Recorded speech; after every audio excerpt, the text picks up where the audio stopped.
called Chunt. Oh, yes, Uncle Chunty. Okay, let's talk Dragon Ball Super Broly, the movie. Just came out recently, and it's amazing! The animation is fantastic. It's definitely a step up from the last two Dragon Ball features. I do like this anime style. It's very much harkening back to more of the traditional Dragon Ball or Dragon Ball Z style animation when it's good. Not so much this recent styling where they all look like plastic characters. I do really enjoy the style though, don't get me wrong. But this one in particular just felt more 90s, I guess. Real 90s anime.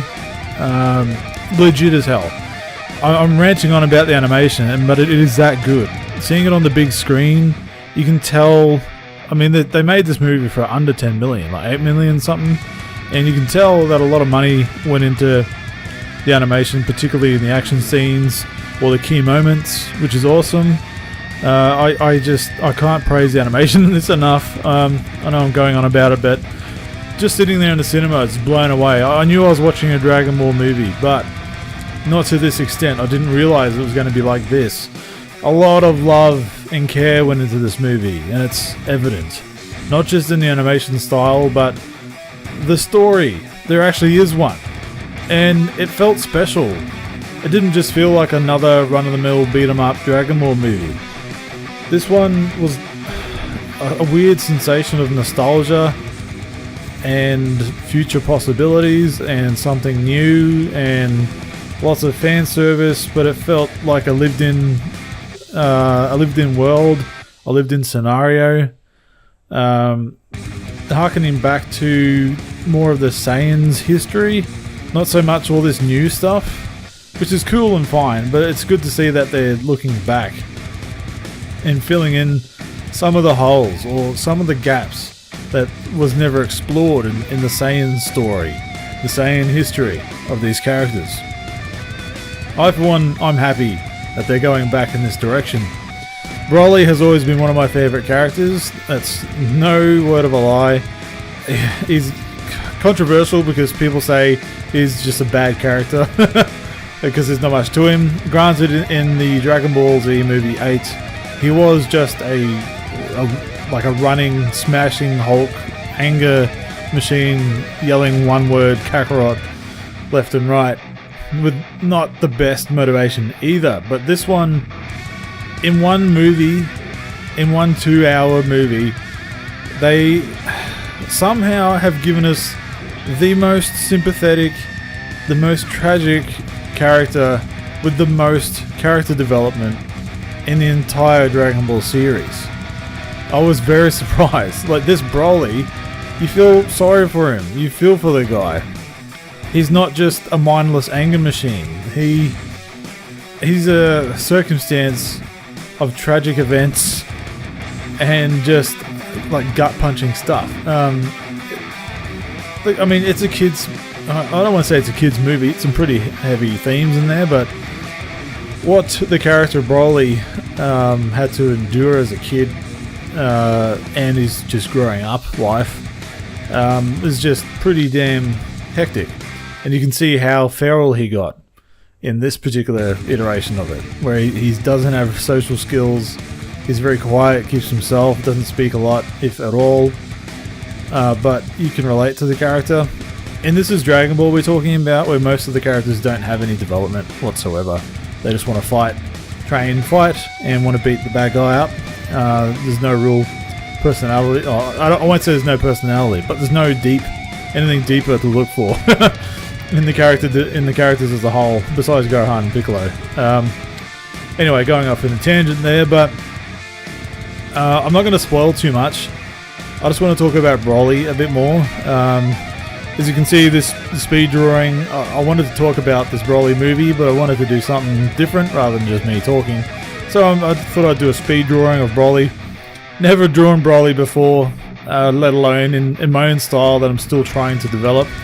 But I think you'll find it's come across pretty well. I'm pretty happy with it by the end result. Some perspective I haven't quite gotten a nail down on, but I think this is a good attempt anyway. showcasing Broly is how I would probably draw him in my style, but I actually come to really enjoy this design of Broly. It's not much, it's a bit of a deviation from the original design, which I really like. I love that character design. I've loved the character, but this one, I think I can really run with this, and I hope the show does too. The movie sets up essentially potential for another Dragon Ball Super series, and I hope they do, because I've said for ages I hope they would bring more Saiyan history back into the show. They've just forgotten about it completely. And this one looks like that's what they're doing. Like, they've done everything else but this. Like, they've gone to Namek, they've done the whole, bio stuff, the android stuff, the weird, bibbidi bobbidi boo stuff, magic and all that, Martians and Supreme Kais and gods and, all this kind of stuff. They've done all that, but they haven't really done, besides one saga and Super, where you had the alternate world version of, Broly or the legendary Saiyan or whatever. I haven't seen those yet, but I've seen spoilers of them already. The female Broly version, totally different character, no relation. But I've always said, why don't they bring Broly into canon and do something with that? I mean, a whole Saiyan saga, so to speak. A second Saiyan saga, if you want to say that. And I really hope they do. This movie not only fills the gaps in some of the history points that we've not really had fleshed out, it erases essentially Bardock, son of Goku film. That's essentially just retconned completely. Bardock's no longer a hard ass, bugger off, I'll kick your ass type dude. He's a compassionate Saiyan, which is rare apparently on their planet. He actually cares about his son, which they mention in the movie that's rare. And that leads up to how Bardock and Goku's mum, you actually meet Goku's mum, and how they eventuate from giving him a Superman origin and sending him off planet because he believes of an impending doom. Similar to Jor-El and Kal-El. So, that parallel's been there the whole time. And they definitely haven't shied away from it in this one. But yeah, you meet Goku's mum. That was cool. That was always a question running around in fans' minds of like, where did Goku come from? Who was his parents? What's his mum like? So that was cool. Broly, the big, strong, silent type, has just, without any effort, just landed one of the most adorable, hottest characters in Dragon Ball. Just saying it, putting it out there, not to sound creepy. Too late, already have. But there's a character called the Chile. She's awesome. She's a funny, go-getter kind of girl. And she takes to Broly really quick. And you can see there's some shipping going on there, or she's sweet on him, and he obviously has no idea because he hasn't, had much personable interaction whatsoever. But you can tell she's smitten with him. And rightly so, he's a giant, hulking, massive mountain muscle and super powerful, equal to god level power type being. So, there's already deviant art going around about that already, as you could not be too surprised. I don't know. As far as cartoon couples, it's pretty fucking hot, not gonna lie. And there's plenty of arse shots for that character, which is bizarre. It's funny as hell. Japanese culture, they don't shy away too much from the sexuality, which is refreshing. Females, spectacle and all that kind of stuff, they have no problem in not so much using them as objects, but subtly, even not so subtly, making fun of the blokes in their anime or movies in general of being pervs or having shots that are questionable by Western standards. So I appreciate that. That was refreshing, even for those brief moments where it was like, oh yeah, that's something you wouldn't see if this was made by a Western studio. Just really exploiting her body, I guess, in certain poses, arse shots, the waist area. I'm talking about that point in particular because it's a bit of a point of contention with some fans online at the moment. But I didn't see anything wrong with it. She's an adorable and drawn very sexily. So what are you going to do? Besides all that, without spoiling too much more, The actions are unreal. Some of the best fights you've probably ever seen animated, let alone in a Dragon Ball show / movie. I highly recommend you go find a way to watch this. It's insane. I can't wait to get my Blu-ray copy. If they release another statue of this version of Broly, I'll get it and put it right next to my one that I've already got of the old version. I can't wait to see what they do for the next Broly, or if they do a Broly saga, hopefully in Super when it comes back. I look forward to how they deal with Vegeta, because Vegeta is the trigger this time, not Goku.